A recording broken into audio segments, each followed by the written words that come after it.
That's not Royal Australian Air Force. That's Roswell Army Airfield captures flying saucer on ranch in Roswell region. That's July 8th, 1947. It made it in newspapers from Chicago West. Within 6 hours, thumbs down. The Air Force said, sorry, it's just a radar reflector from a weather balloon. That was explanation number 2. Oh, so that's hence this headline here. Well, you notice the second line on that. Army General finds flying saucer. Oh, General believes it is radar weather gadget.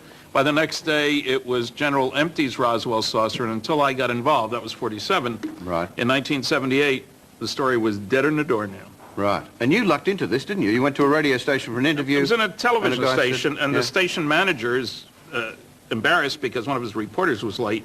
I'd already done 2 interviews. And out of the blue, he says, the guy you ought to talk to is Jesse Marcel. Brilliant investigator that I am. I said, who's he? Right. He says, oh, he's a military guy who handled one of the pieces of the wreckage of one of the flying saucers you were interested in when he was in the service. That got me intrigued. That got me started.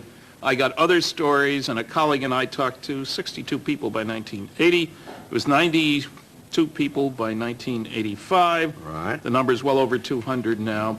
The government grabbed the bodies, intimidated the people. Lord knows how much they've learned. New Mexico is a place where more classified work was done than any other state. Easiest place to carry something, I'm with to you cover now. something up. So that's why that's why the UFOs could have been there in the first place, because it was a strategic... It was the only place in the world where you could study the 3 areas of technology that showed that soon Earthlings would be moving out. Nuclear weapons, powerful V-2 rockets. That's this Area 51 that's... no, that's over in Nevada. That's another place. All right. Yeah, there are all kinds of crazy stuff going on there. But New Mexico was where the first nuclear weapon was tested. And where the first rockets were tested. And all the Star Wars technology as well. And Area 51 had all these crazy systems. And anybody who thinks we know all that's going on out there is wrong. Governments can keep secrets. The Director of Central Intelligence admitted for the first time ever that his annual budget in 1996 was only $26.6 billion U.S. Black budget, nobody knows what it goes for. That's CIA, NSA, DIA, NRO, alphabet soup kind of stuff. Right. That's an awful lot of money that you can cover up, isn't it? Well, it is. You've not seen any, you've not seen any UFOs yourself? No, I've never seen a flying saucer or an alien. Right. My lectures, UFOs are real, but flying saucer, aliens, call it what you want. But I've talked, at the end of every lecture, I ask my audiences, typically 10% believe they've seen one.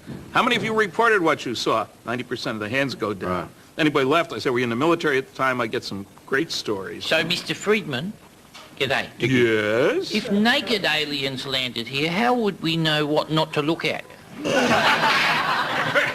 Very more thoughtful than most of the questions from the debunkers, frankly. Yes. Well, there's now this talking about debunking. You debunked this. This is footage that someone came up with, supposedly from the Roswell incident. Well, originally they said Roswell. Then, as soon as it was clear that this didn't match Roswell, oh, sorry, this so-called cameraman says it was over near Socorro, 175 miles away, and a month earlier.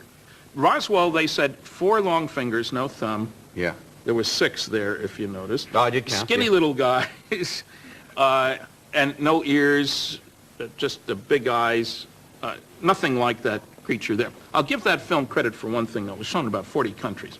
It caused more discussion about flying saucers than anything else that happened in 10 years. I debated at Oxford University, and won, incidentally. You did? Because of that. Yeah. This house believes that intelligent alien life has visited planet Earth. We got 60% of the vote. Do you think in your lifetime that the American government or internationally that the subjects are going to open up and we'll actually find out, yes, we have been visited and these are the people? Oh, yeah. Yeah, already last year in England, a show called Strange But True took a survey in the middle of a debate about UFOs. And 100,000 people called in response to the question, do you think aliens have visited Earth? 92% said yes. So we're heading in the right direction. I'm an optimist. Yeah, I think some young reporter in the States will want a Pulitzer Prize. There's one here for the having if he comes to people like me to get started. Yeah, I'm very much an optimist. Before I leave this, shuffle off this old coil, I think we will hear the truth about flying saucers. You could become the Cosmos Watergate reporter. If there is indeed a there is a cosmic Watergate. I'm actually working on a documentary now called The Cosmic Cover-Up. I wish I had it ready so I could take it with me on this lecture tour around the country, but I don't yet. So.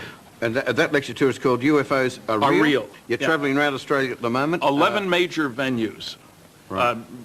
and I mean major, Brisbane and Gold Coast and Darwin and Perth and Melbourne, Dallas Auditorium, Dallas Very good Brooks on your Auditorium. geography. Yeah, and Hobart and Launceston, which I'd never heard of before, sorry, and Newcastle and Canberra and Adelaide. I'm going to see the country like I've never seen it. Well, if you want to go along, I mean, look for the dates.